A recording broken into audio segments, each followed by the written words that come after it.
کسی بھی طرح سے نام محمد کی بے احترامی نہ ہو، بلکہ اگر کسی کا نام محمد ہو تو اس کا نام لے کر کے اس کو گالی نہیں دینا چاہیے، اس کا بھی آپ کو احترام کرنا چاہیے، عزت کرنا چاہیے۔ البتہ آپ جس کو گالی دے رہے ہیں تو معاذ اللہ یہ گالی رسول اللہ کی طرف نہیں جاتی، کیونکہ آپ کی نیت اس کو دینا ہے، لیکن جتنا ادب میں آگے بڑھو گے اتنا اللہ تبارک و تعالیٰ آپ کو نوازے گا۔ ہزاروں سال کی عبادتیں وہاں تک نہیں پہنچاتی جہاں انسان کو ادب پہنچاتا ہے۔ اور پھر یاد رکھنا، اللہ اکبر، ہزاروں سال کے گناہ آپ کو اتنا نقصان نہیں پہنچاتے جتنا بے ادبی آپ کو نقصان پہنچاتی ہے۔ اس لیے باادب بنو، باادب بانصیب، بے ادب بد نصیب، الدین کلہ ادب، دین پورا کے پورا ادب کا نام ہے۔ ہمارا مذہب ادب، ہمارا مسلک ادب، ہمارا مشرب ادب، ہماری تہذیب ادب، ہمارا تمدن ادب۔ اس لیے ادب کے ساتھ رہو اور اپنی زبان کو کنٹرول میں رکھو۔ بہرحال ابن اشد اس بڑھیا کا بیٹا، ابن اشد کا دوست تھا، جب اس بڑھیا کا بیٹا، اس نے مخبری کی، اور مخبری کرنے کے بعد حضرت سیدنا امام مسلم رضی اللہ تبارک و تعالیٰ کو ان لوگوں نے جو ہے گرفتار کرنے کے لیے بھیجا۔ لیکن آپ سن چکے ہیں کہ رسول اللہ کے گھر کے 8ویں جوان جو تھے، اللہ نے ان کو بڑی بہادری عطا کی تھی، اور وہ بڑے بہادر تھے۔ جب وہ گرفتار کرنے کے لیے آیا تو حضرت سیدنا مسلم ابن عقیل نے تلوار نکالی، اور تلوار نکال کر ان سے مقابلہ فرمایا۔ جب مقابلہ کیا ان سے، ان کو ایسا لگا کہ ہم ان پر جب وہ قابو نہیں پا سکتے، تو ابن اشعث نے کہا کہ مسلم، ہمارا ارادہ آپ سے لڑنے کا نہیں ہے، جنگ کرنے کا نہیں ہے، جھگڑا کرنے کا نہیں ہے، آپ ابن زیاد کے پاس چلیے، بات کیجئے۔ امام مسلم نے فرمایا میں بھی لڑنا نہیں چاہتا، میں بھی لڑنے کے لیے نہیں آیا، لیکن بات اتنی ہے کہ جو ہے وہ بغیر لڑے اگر بات ہو جاتی تو بہت اچھا ہے۔ حالانکہ جب وہ اس لڑائی کے اندر آپ نے کئی لوگوں کو قتل بھی کر دیا تھا، ان لوگوں نے امام مسلم کو زخمی بھی کر دیا تھا۔ زخمی لہو لہان ہونے کے باوجود بھی امام مسلم کا ان کو خوف تھا، اور انہوں نے کہا ہم آپ کو امان دیتے ہیں، ہم آپ کو پناہ دیتے ہیں۔ حضرت سیدنا امام مسلم کو انہوں نے کہا آپ سواری پر بیٹھیں، کھچر پر بیٹھیں، اور ابن زیاد کے پاس چلیں، گورنر ہاؤس چلیں۔ حضرت سیدنا امام مسلم جیسے کھچر پر بیٹھے اور چلے۔ یہ جب انہوں نے امان دی تھی، عرب والے جب کسی کو امان دیتے تھے تو امان دینے کا مطلب یہ ہوتا تھا کہ وہ کتنا ہی بڑا دشمن ہے، جب امان دے دی ہے تب اس کے ساتھ دھوکہ نہیں کریں گے۔ عرب والے زبان کے بڑے دھنی ہوا کرتے تھے۔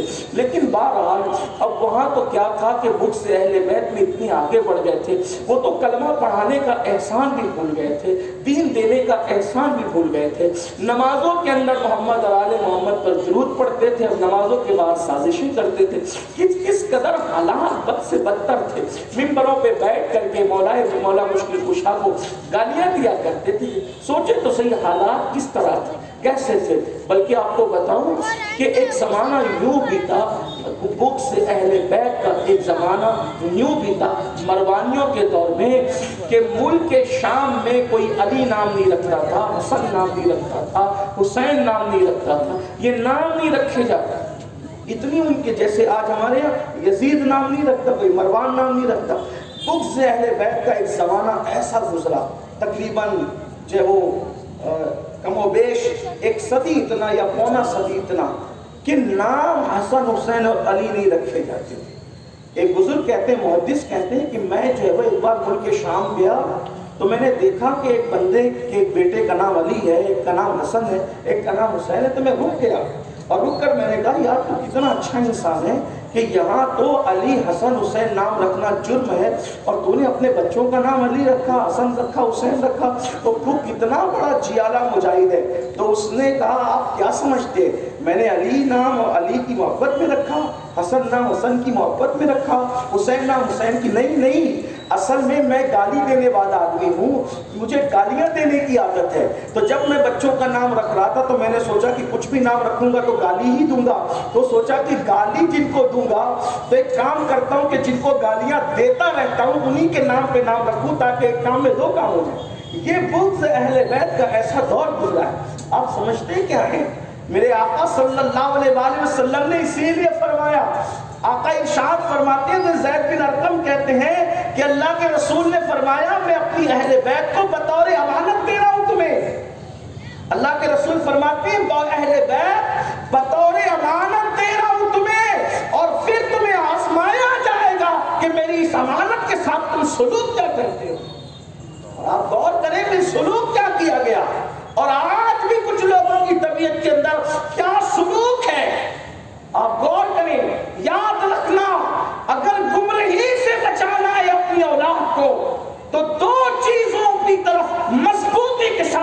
توجہ کو مبذول کرو. اللہ کے رسول نے یہی فرمایا کہ دو بھاری چیزیں چھوڑ کے جا رہا ہوں, جب تک ان کو پکڑے رہو گے کبھی گمراہ نہیں ہو سکتے. ایک تو قرآن ہے, دوسرا میری اہل بیت ہے. اتحاد امت کے لیے بہترین منشور حجۃ الوداع کے موقع پہ اللہ کے رسول نے پیش کر دیا, قرآن اور اہل بیت, قرآن اور اہل بیت میرے آقا صلی اللہ علیہ وآلہ وسلم کے دلوں. تو یہ حالات گزرے, اسی لیے امت جو ہے ٹکڑوں میں تقسیم ہوتی چلی گئی. حضرت سیدنا امام مسلم جب کھچر پر بیٹھے تو دھیر سے آپ کی تلوار نکال لی گئی. تلوار نکالی تو آپ نے بلند آواز سے پڑھائی انا للہ و انا الیہ. ابن اشرف تو مجھے امان دے چکا ہے, تلوار نکالنے کا کیا مطلب ہے؟ اور یوں ہی میں زخمی ہوں جب میں کہہ چکا کہ میرا ارادہ جنگ کا نہیں ہے. البتہ جیسے ہی حضرت سیدنا امام مسلم جو ہے وہ گورنر ہاؤس میں پہنچے تو یزید ابن زیاد فرعون کی طرح تخت پر بیٹھا ہوا.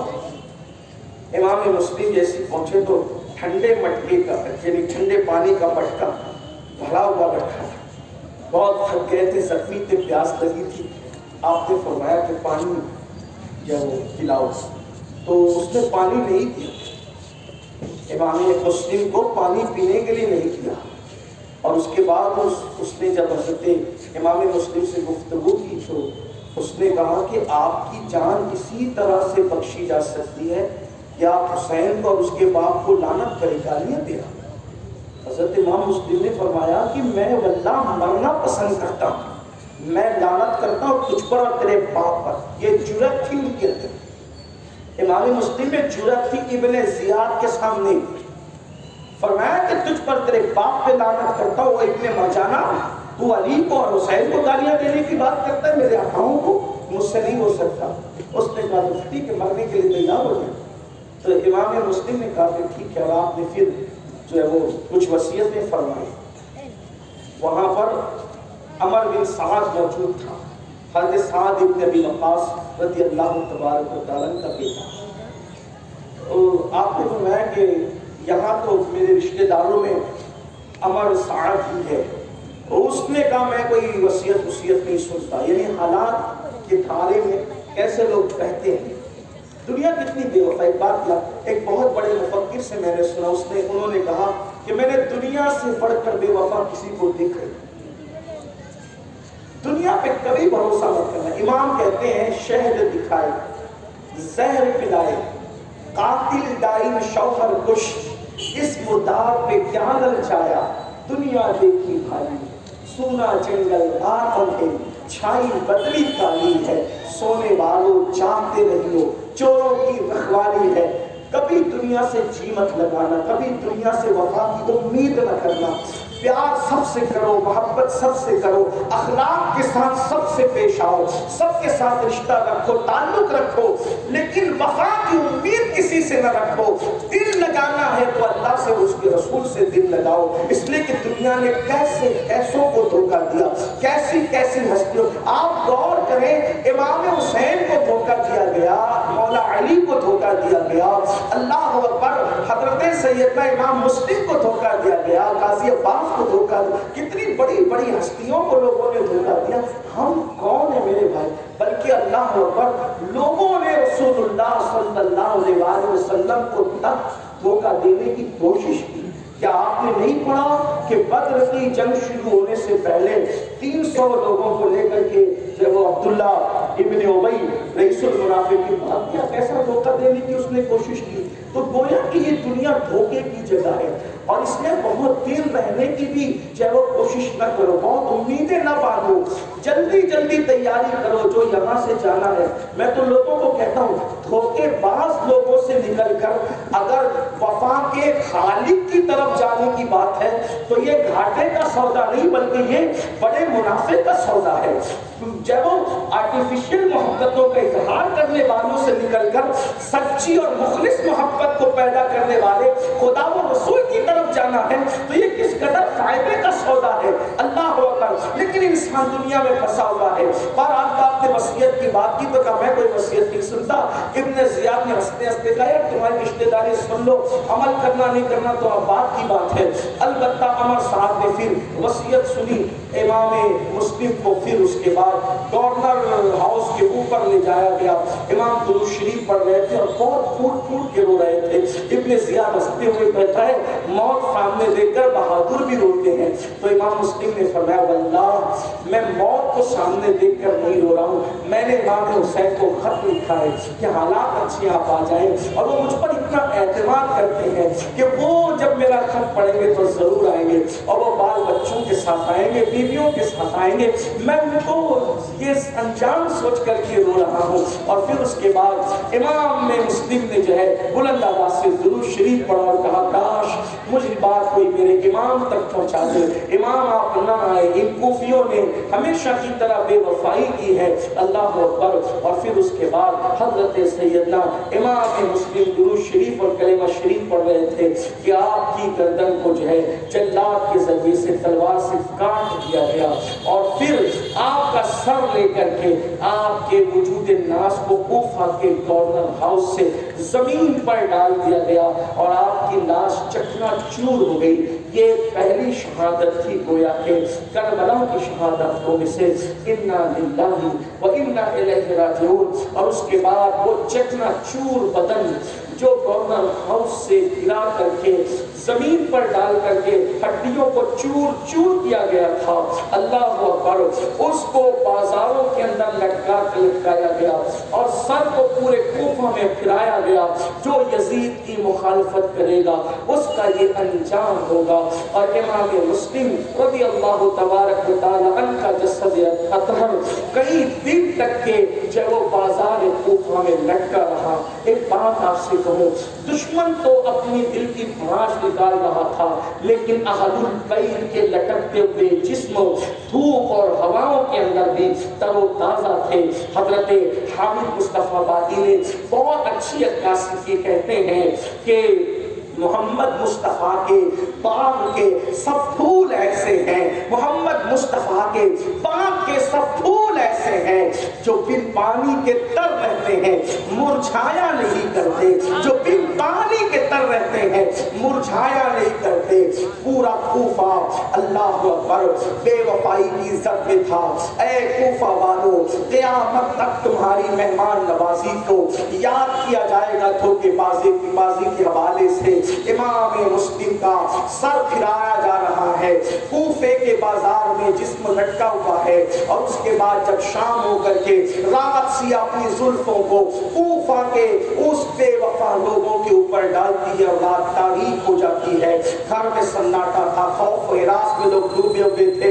ابن زیاد کے جو ہے وہ محل کے اندر بلکہ گورنر ہاؤس کے اندر جشن کا سما تھا، حسین کے نائب کو، حسین کے معتمد کو ہم نے کاٹ دیا، اور پورا کوفہ خوف و ہراس میں ڈوبا ہے۔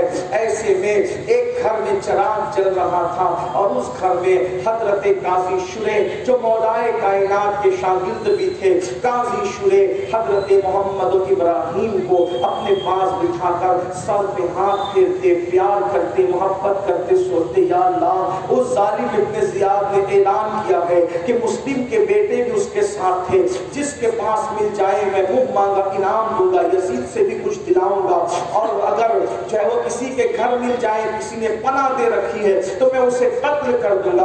قاضی شریح نے سوچا یہ ظالم لوگ ہیں، ننھے ننھے بچے 6 سال اور 8 سے 6 سال اور 8 سال کی عمر ہے، میں حضور صلی اللہ فاضل اور علامہ ارشد القادر رئیس التحریر کی تحقیق پر اعتماد کرتے ہوئے آگے بڑھوں، اور انہیں کی تحریر سے استفادہ کرتے ہوئے میں آپ کے سامنے ان ننھی شہادتوں کو بھی پیش کروں۔ اللہ اکبر، حضرت قاضی شریح نے ان بچوں کو، شہزادوں کو سر پہ ہاتھ پھیرا، ماتھا چوما، پیار کیا، تو دونوں شہزادوں نے کہا قاضی صاحب اس طرح سے آدھی رات کے بعد ہمیں نیند سے اٹھا کر کے پیار کرنا، محبت کرنا اور بار بار سر پہ ہاتھ پھیرنا۔ دراصل یہ ہمارے خاندان کے اندر روایت ہے کہ جب بچے یتیم ہو جاتے ہیں تو ان کے سر پہ اسی طرح ہاتھ پھیرا جاتا ہے، پیار دیا جاتا ہے۔ کیا ہمارے بابا نہ رہے، ہم یتیم ہو گئے، قاضی شریح نے ان کو سینے سے لگایا، سینے سے لگا کر کے پھوٹ پھوٹ کر رونے لگے اور یہ اطلاع دل پر سینے پر پتھر رکھ کر کے دی، اے خاندان نبوت کی معصوم کلیوں، ہاں ہاں تمہارا بابا آج جام شہادت نوش کر چکا، کوفہ والوں نے تمہارے بابا کے ساتھ بے وفائی کی۔ میں پہلے بھی کل بھی اور اس سے پہلے سالوں میں بیان کر چکا ہوں، خاندان نبوت کے جن شہزادوں کو ہم بچپنے کی وجہ سے معصوم کہیں گے وہ صرف اور صرف لغوی معنی میں کہیں گے، جس کو حضور رئیس القلم علامہ ارشد القادری نے جس معنی میں اپنی کتاب میں لکھا۔ رہی بات روافض جس معنی میں کہتے ہیں، اس معنی میں کہنے کی نہ ہماری منشا ہے، نہ ہماری مراد ہے اور نہ ہمارا وہ عقیدہ ہے۔ بہرحال حضرت امام حضرت قاضی شریح نے فرمایا خاندان نبوت کی معصوم کلیوں سے تمہارے بابا شہید ہو چکے۔ دونوں بھائی ایک دوسرے کے سینے لگ کے لپٹ لپٹ کے رونے لگے، ہائے بے کسی، ہائے مسافرت میں باپ کا سایہ سر سے اٹھ جانا۔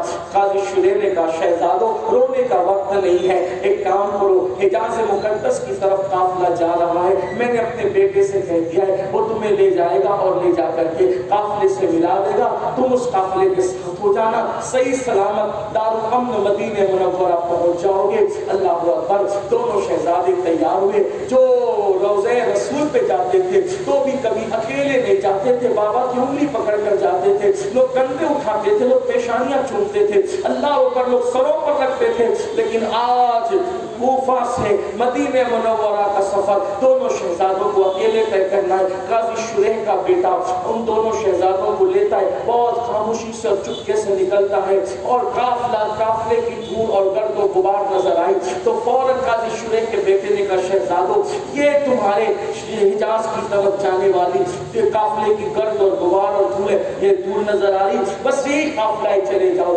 دونوں شہزادے اس دھول کو دیکھتے ہوئے آگے بڑھے، تھوڑی ہی دیر میں دھول نظروں سے غائب ہو گئی اور قافلہ نہ تھا نہ گرد و غبار تھا۔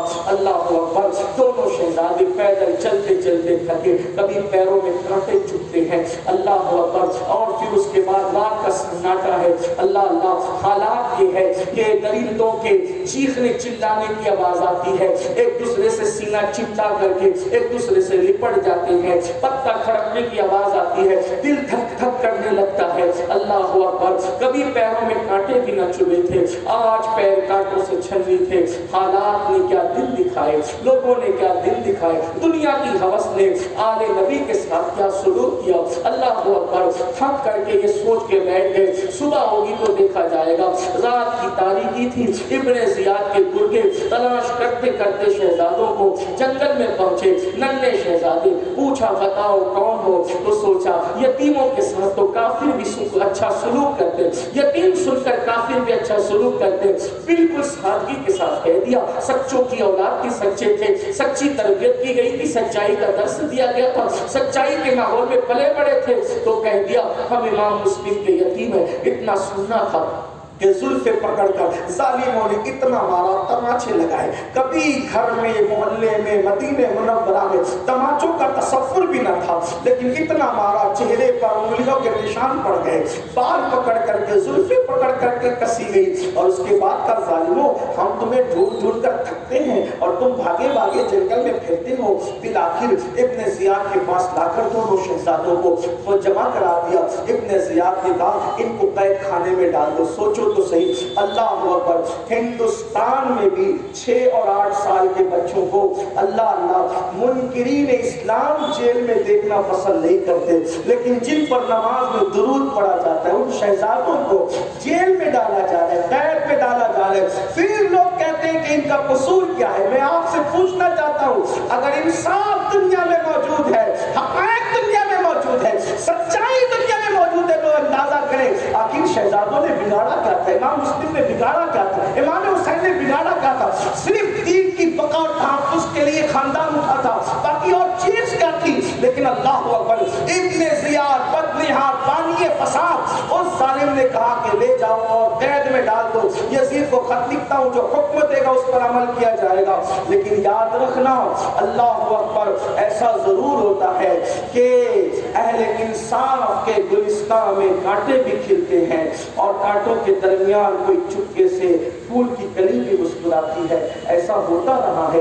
اور جب قید پہ ڈالا گیا تو قید میں جو قید خانے کا جو داروغہ تھا اس کا نام مشکور تھا.